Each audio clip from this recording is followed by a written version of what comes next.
conversation so that we can share it on our website.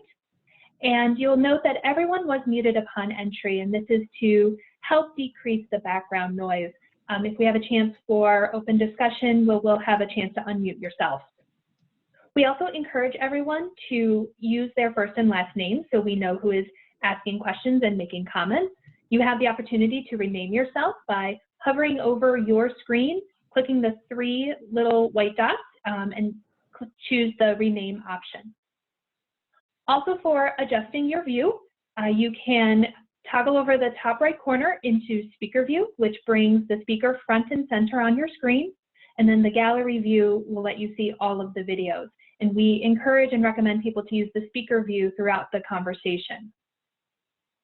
To increase engagement throughout today, we also ask that if you are able to please enable your video so that we can see who's here and have a conversation. And if you're on the computer, the chat feature can be opened from the bottom menu. And throughout the conversation, any questions you have, comments, please put them in the chat feature, which I will monitor, and we will do our best to get to all of the questions today. And with that, I am going to turn it over to Marianne Crosley, President and CEO with the Cleveland Leadership Center.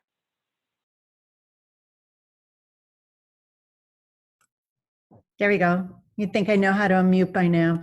Thanks so much, Rachel, and welcome to everyone who's joining us for this lunchtime session. And lots of new faces, which we're very excited about. We hope that you will be return visitors because we're trying to provide truly helpful and inspiring and challenging content during these leader lunch breaks.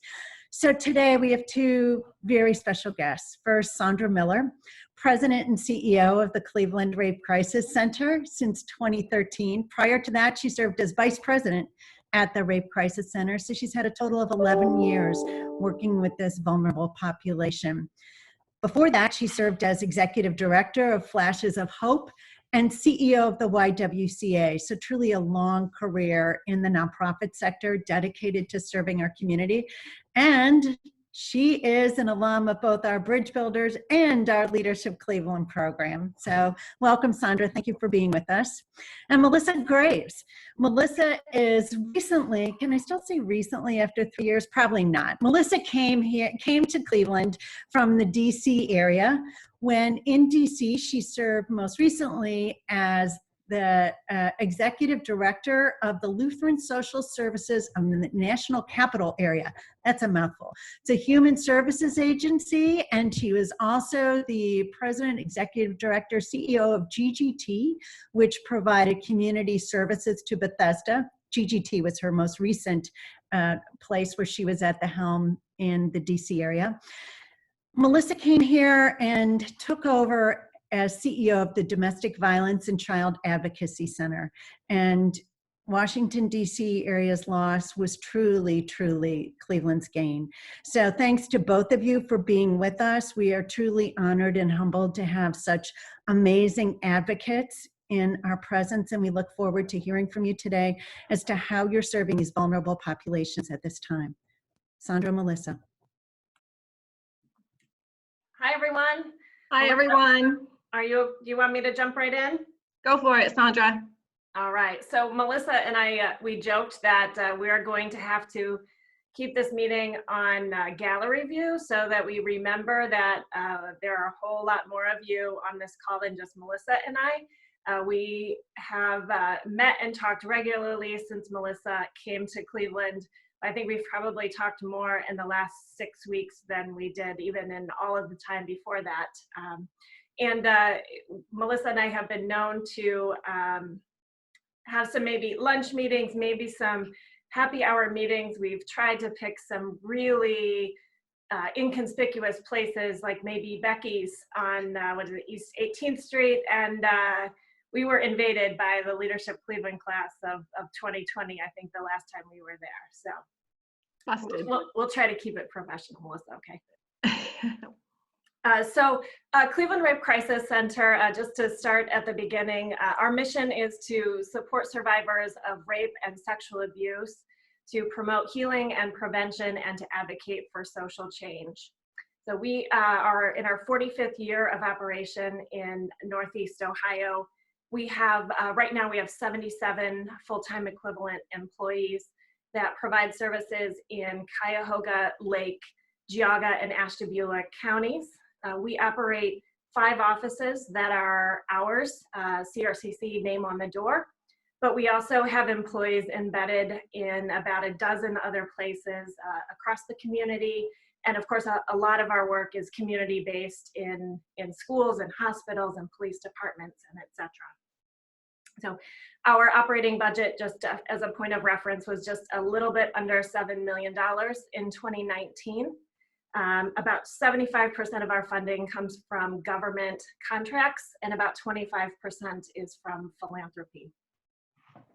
So when the governor started directing us towards stay-at-home orders, Cleveland Rape Crisis Center made an early decision to close our physical offices and switch to all remote operations.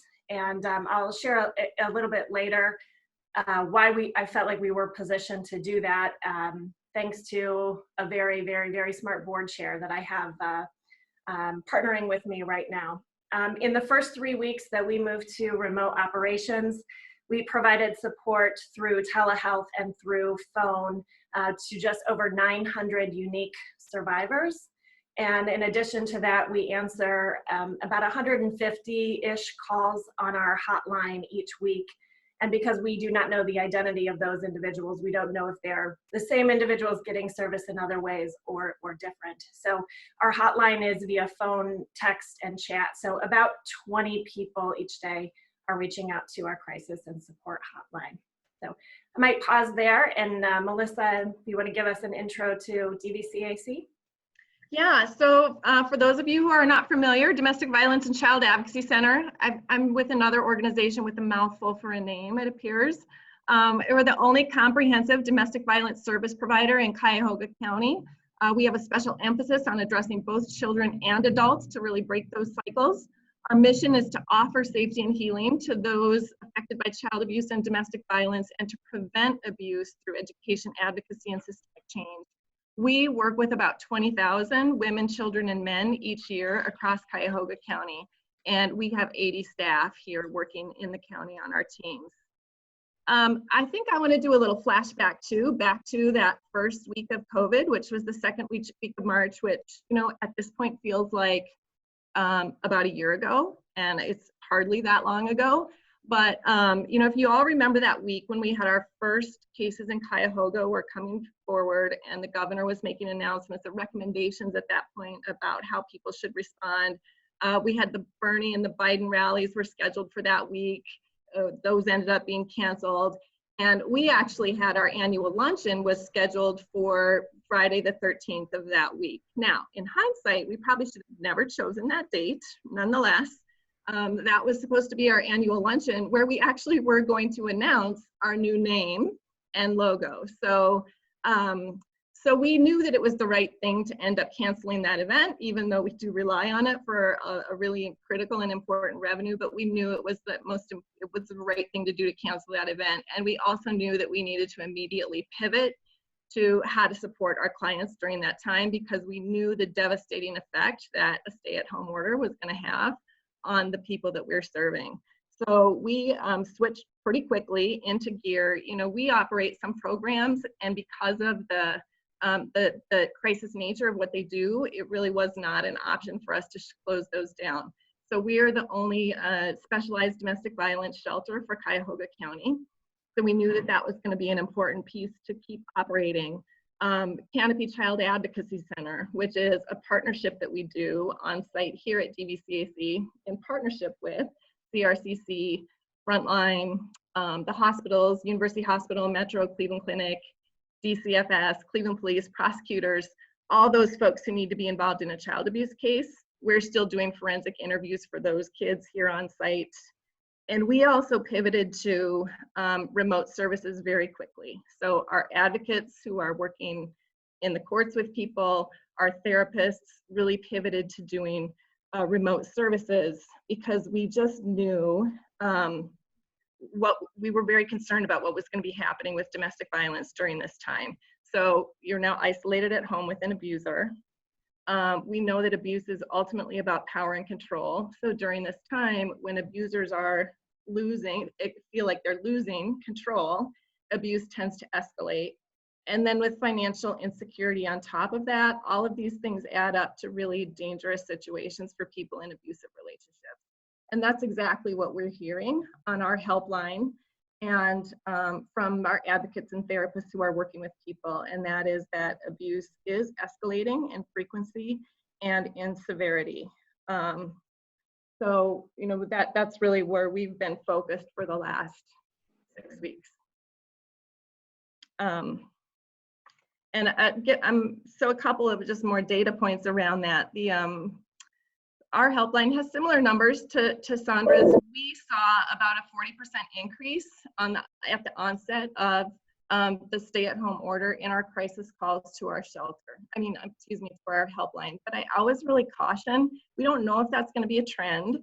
And I caution that as a real indicator because across the nation, statistics show that helplines to domestic violence are actually decreasing right now because people are so isolated at home with an abuser that they may not even be able to reach out.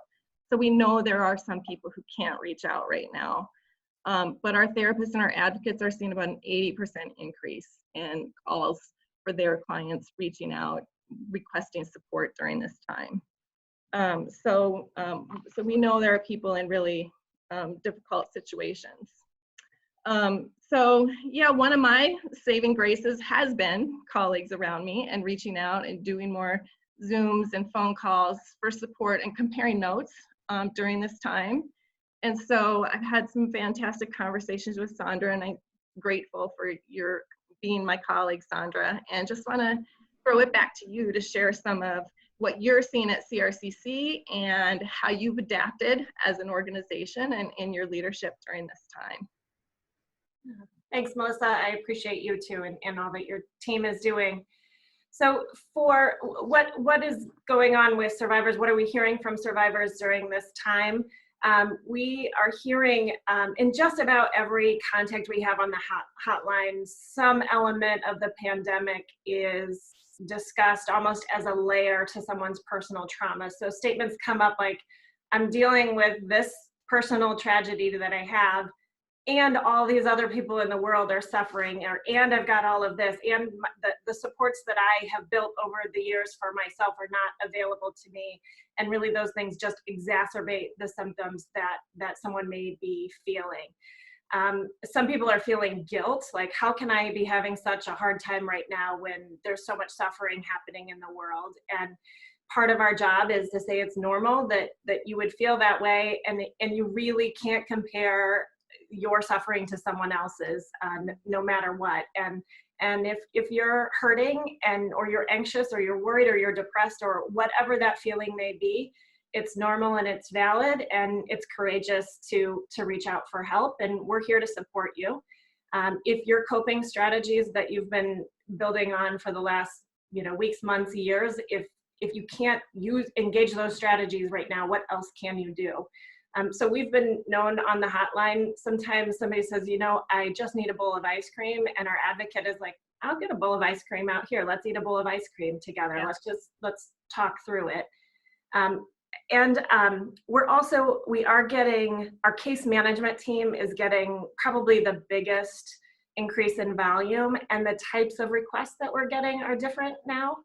Definitely more concerns about being in the same house with someone who is abusive. And in our cases, and sometimes our survivors are saying my abuser, the person who hit me, is living with me, and there's an immediate concern.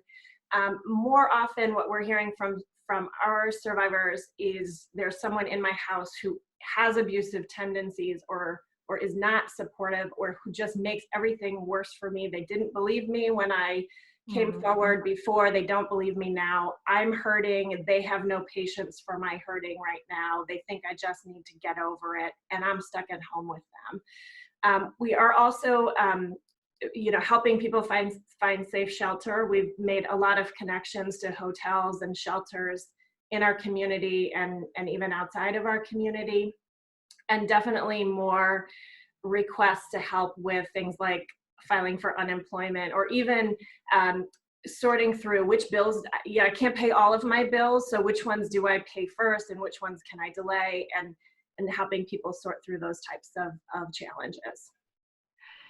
Yeah, we're hearing similar things from our clients. And so people who maybe had a weekly therapy appointment before now are wanting, or twice weekly, or some of the kids that we're working with, we're checking in, more than once during the day. And people really yet needing help with the emotional resiliency around how to protect themselves in a situation where there's verbal, there's physical, there's all the different kinds of abuse that could be happening.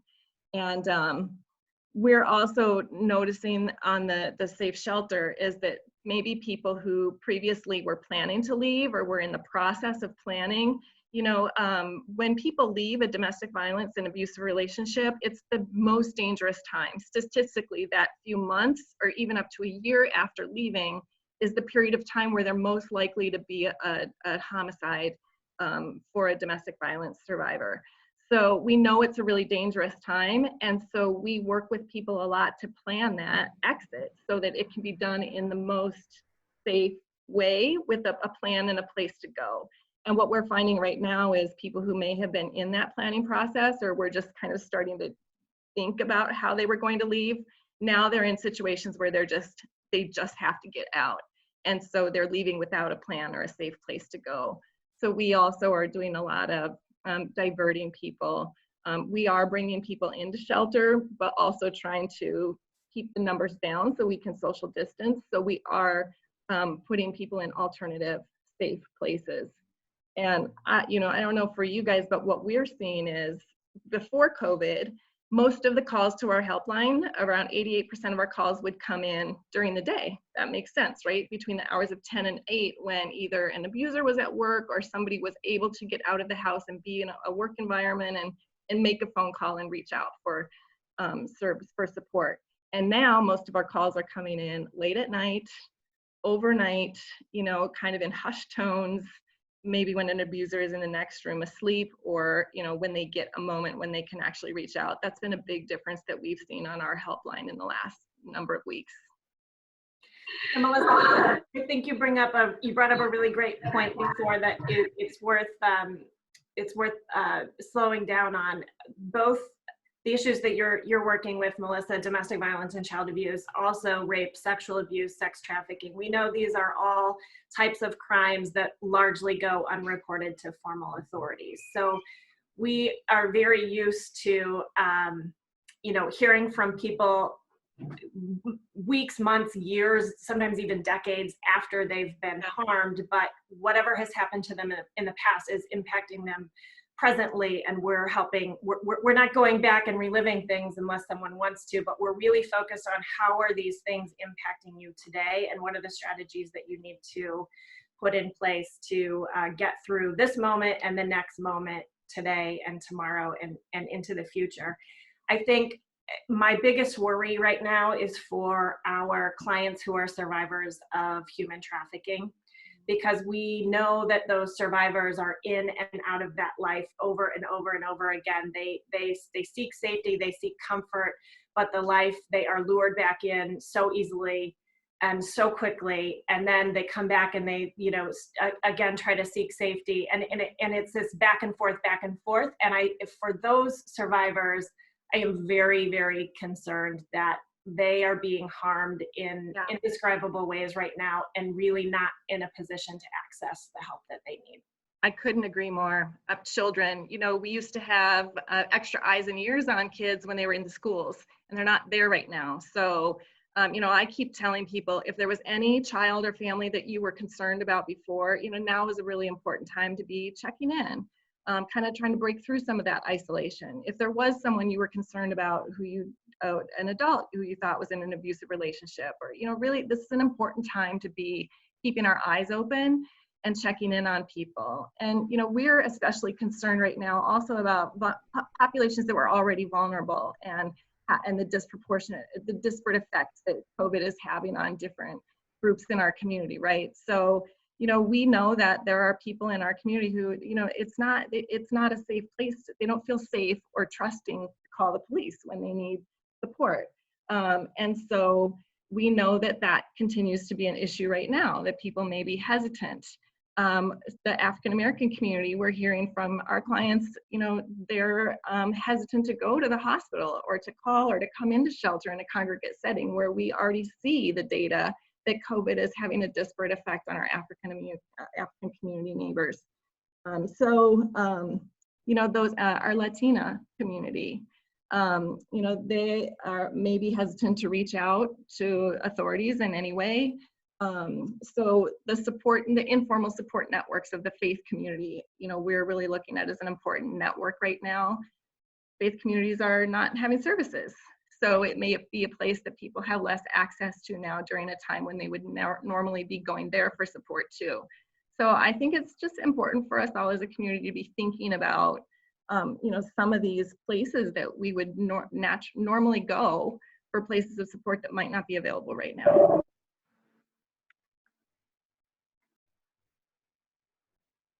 Rachel, we could talk to each other all day.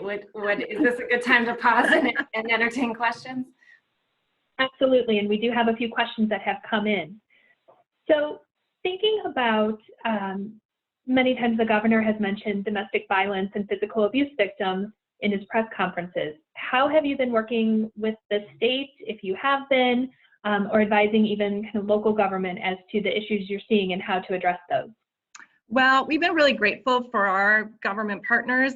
We've been in a lot of communication with the state and with our local partners. It's been really important to have a network of providers across the state, both sexual assault and rape crisis centers and domestic violence organizations across the state. There's been a lot of pooling of ideas and how different people are approaching. That's been really valuable. And here in the county, we've had a lot of support of working with homeless services and trying to figure out how to get people into state. A lot of people coming together with some really creative and important ideas for how to get people to safety. So they've been really important partners. And some things that are shifting right now that we've had to kind of quicken our pace in service delivery, that we're not going back. And these are shifts that we were wanting to make as an organization and as a field. And right now, there's been a lot of support to do that, and I don't see us going back. And some of those are in partnership with the county, really looking at ways to have people to expedite permanent housing. Housing is a huge barrier for people in leaving a domestic violence situation. So expediting people into permanent housing, possibly bypassing shelter altogether. So right now we're looking at, temporary places to put people while we expedite housing, whether it's a security deposit or helping with utility bills or whatever it takes to get people into permanent housing. That is a model that we want to continue doing regardless of COVID. Virtual trainings. We have had a ton of interest and response, and I'm going to plug, Megan Gergen on our team does a fantastic job of virtual training for people who are really hungry for some specific information right now about how to support people in domestic violence situations. So we won't go back. We're going to continue doing all of that. And telehealth, that we've made a big pivot there because of this, and that is something that we will continue to do in virtual support groups. So there are some shifts in service delivery that we will continue to do in a post-COVID environment. Yeah, I believe collaboration and partnership is such a huge part of the work that we do, and that only became more important in the last 6 to 7 weeks. So I think about our partnership with the Northeast Ohio Human Trafficking Task Force, our sexual assault response team. We have employees embedded in Cleveland Police Department and Department of Children and Family Services. We work closely with the prosecutor's office. Our relationship with DVCAC and referring clients back and forth, and our work together in the Child Advocacy Center. If we would not have had that partnership network built up prior to this pandemic, we would be in a very different place right now trying to respond to the needs of our survivors. So thank goodness that was already strong. In the first week, one of our projects our employees who works in the human trafficking space. She said, you know, Sondra, I have been teaching our coping strategies as much to our professionals and other organizations as I have been to our own clients, because reducing stress and finding ways to cope is something we're all trying to figure out how to do right now. And coping strategies work in a wide variety of settings. So we did see a lot of that in the first couple of weeks. And also on the note of telehealth, I mentioned this at the beginning. So we started the year at Cleveland Rape Crisis Center. We have our agency goals, our team goals, the performance goals, et cetera. And we had them set. I presented them to the board, and the board chair, our board chair, John Mueller, who is a very, very smart man and a terrific partner to me, he said, Sondra, by the end of the year, you have to have telehealth up and running. And to be completely honest with you, before I knew this pandemic was coming and so forth, I hung up the phone and I felt a little exasperated. I'm like, oh, one more thing we have to do when we're already trying to do, you know, so much, always with, you know, not as many resources as we need to have. But that little prod from our board chair meant we had done a lot of the foundational work already to choose software, put some protocols in place. So when the day came when we were making the decision, should we flip the switch to remote operations, we already had a head start. And I'm so grateful to John for giving me that prod in the beginning. And for those of you who are volunteers and do serve on nonprofit boards, it, to me, is an example of how that outside perspective can be so important. You know, Melissa and I and our teams, we do this work day in and day out. And, you know, sometimes you're so close to the trees, you can't see the forest. And I'm really grateful that at Cleveland Rape Crisis Center, we have a board that is making sure I can see the forest. So as we start to look ahead and as restrictions start to ease, people find that they might be able to reach out for help or feel more safe in reaching out for help. Do you anticipate a surge in need, and how are you anticipating being able to address that surge? We're definitely anticipating a surge, and especially since we know that there are people right now who can't reach out. I think in the year to come, we're going to continue to hear big stories of what's happening right now that we don't know, and you know, people address their trauma in their own time. You know, they come forward and they have a process, and they come forward when they're ready. So and as children go back to school, or as kids kind of start to re-engage in activities, you know, we anticipate there's going to be a lot more disclosure of abuse that we don't know right now. And I also am thinking about, when you think about the forest through the trees, we don't know what our post-COVID economic environment is going to look like. And so sustainability and, you know, what is it going to look like? So many of our, you know, long-standing, really, like the corporate partners right now, we're seeing furloughs, we're seeing people, everybody's really impacted by the economic devastation here. So we don't really, as a community, we have an amazingly generous community, but I think we're all kind of asking the question of what is it going to look like, and what are we going to be facing on the other side of it? So that's something we're thinking about also. We are also expecting a surge in demand for our services once things start to open back up over the next few weeks and months.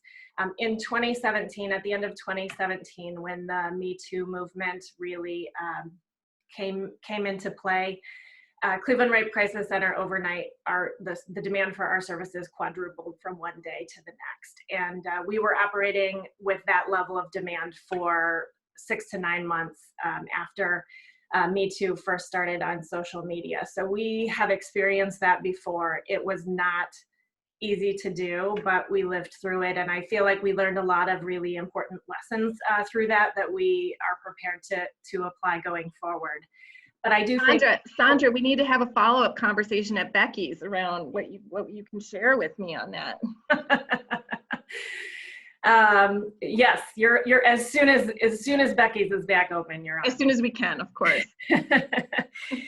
But I do think, as we're thinking about how we meet that demand, you know, as a leader of an organization, what is weighing heavy on me right now is the responsibility I have to our clients and to survivors who want to access help, and balancing that with our employees and having a responsibility to do this in a way that is safe for them and protects them from illness. And that's a huge balance to negotiate. We have had so many conversations, our leadership team, about equity and what does equity mean for clients accessing services? What does equity mean for employees who are going to be interacting with the public? And counseling, we're doing as much as we can via telehealth, but when that starts to open up, you have two people who are in a room with the door closed, and there are safety practices to put in place, but people are worried and concerned, and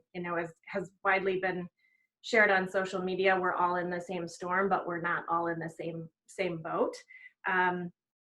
We also know not everyone in our community has the same access to healthcare, and we know that some people, when they do access healthcare, there is a treatment bias that prevents them from getting the absolute best care possible that's available in our community. And so segments of our community are especially scared right now, and that's true of both our clients, we've heard clients on the hotline say, I was assaulted, I need to go to the emergency room, I know, but frankly, I'd rather get an STD than end up with a coronavirus if I go to the hospital. So, we're talking clients through that, but we also have employees who are facing, access and treatment scenarios of their own. And I'm trying to be sensitive of the need to take care of our community, but also the need to take care of our employees who do really important work. And Sondra, building on that, thinking about your employees and Melissa as well, how have you supported them in dealing with both the COVID-19 crisis themselves and those increased needs of your clients? So I think one of the things that's so challenging right now is, in an organization that really values having your colleagues, when you work with this trauma, and when there's already vicarious trauma that people are experiencing in a normal environment, and then we come into this COVID environment and they're used to having their colleagues around them as a source of support in order to do this really difficult work. And so, we've been talking as a leadership team about how do we help people feel connected when we're in this era of disconnection, and and at a time when we know our employees are really carrying a lot of stress because of what they see and know is happening and hear is happening with their clients. So it's an extra level of stress carrying when they don't have colleagues around to support them. So I think some of the things that were strengths for us as an organization before have been highlighted during this time. We have some really fabulous teams internally who've taken on self-care in a real way and continue to do some fun virtual things to keep us connected, to be sharing resources, to really be talking about self-care resources. And, we just can't underscore enough how important it is right now for people to be, everybody is impacted by COVID in their own personal life, in their family lives, and then trying to bring that to work with clients who are especially impacted right now. So how do we support them in that? And so we've been really focused on how to stay connected in an era of disconnect. Yeah, similarly, employee care and creating a culture where employees have the tools to take care of themselves, that's ingrained in our culture. Not that we could always get better at it. There's always more we can do, but we're keenly aware that our clients are experiencing trauma, and our employees, by virtue of supporting highly traumatized individuals, also experience vicarious trauma. And we try, we award our employees an exceptionally high number of paid days off throughout the year. And there are practices and benefits that we have in place even prior to the pandemic that hopefully helps employees take care of themselves. Since we moved to all remote operations, and we too have been trying to figure out how to keep people connected, I personally early on said, here are the principles that I am going to use to make decisions about how CRCC will operate. And, you know, of course, the first one is that every decision, the top priority is the safety of our clients and our employees. My second one was communication and over communicating. I've been telling employees, here's what you can expect to hear from me next week. Then they hear from me, and then I say, as you heard from me last week, here's what's going to happen. So, you know, saying the same thing, saying it over, being empathetic that everyone is impacted differently. My third principle was flexibility, and expecting the organization to be flexible, expecting individuals to be flexible, and expecting the leadership and management of the organization to be flexible with employees as well. And my fourth one was trust. And I keep saying to my team, I trust that each and every one of you is doing the absolute best that you can with the challenging circumstances that we're in. Thank you both for that, and thank you for your leadership in taking care of your team, and so that they in turn can then care for your clients. So we would love to know what we can do to help you. I know, Melissa, you mentioned having canceled a large event already. Sondra, the biennial Sing Out had to be canceled. So as you begin to look ahead, what are upcoming events that you are thinking about, or what are those needs you have from kind of an operating standpoint that we can potentially assist with? I'll go first, Sondra. So dvcac.org is our website. You can get more information. Anybody can make a financial contribution there if you're so inclined. We have an Amazon wish list. People are so generous. It's really amazing. We have, every day we get Amazon deliveries of people who are going to our wish list and sending stuff that we need for ongoing operations of a shelter. Because we do have staff working in a residential environment, we need PPE, we need masks, we need Lysol wipes. We really do need all of that stuff. And I would really encourage people to, educate yourself. Use this time to educate yourselves about this issue affecting so many in our communities right now. Check out our virtual trainings. There's some really good substantive pieces there around domestic violence and child abuse. Yeah, similarly, it was, I think the saddest day in the last 7 weeks was the day that we had to cancel Sing Out. Sing Out for us, not only is it our signature fundraising event that happens once every 2 years, it's also really embodies the spirit of Cleveland Rape Crisis Center. We involve over 100 volunteers in getting ready for the event.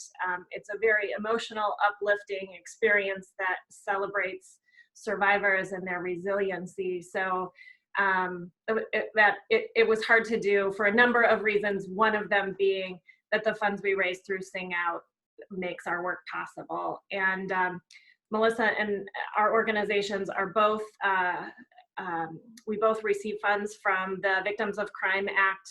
And long story short, we, prior to the pandemic, are facing huge funding cuts coming at the end of the year, which made Sing Out that much more important to us this year.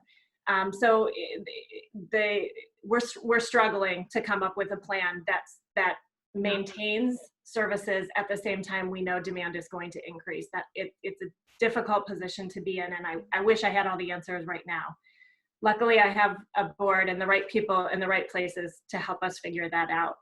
But not everyone is in an economic position right now to make donations, but for those of us who are, I think it's incumbent upon us to do even more than we would if we weren't facing a global pandemic.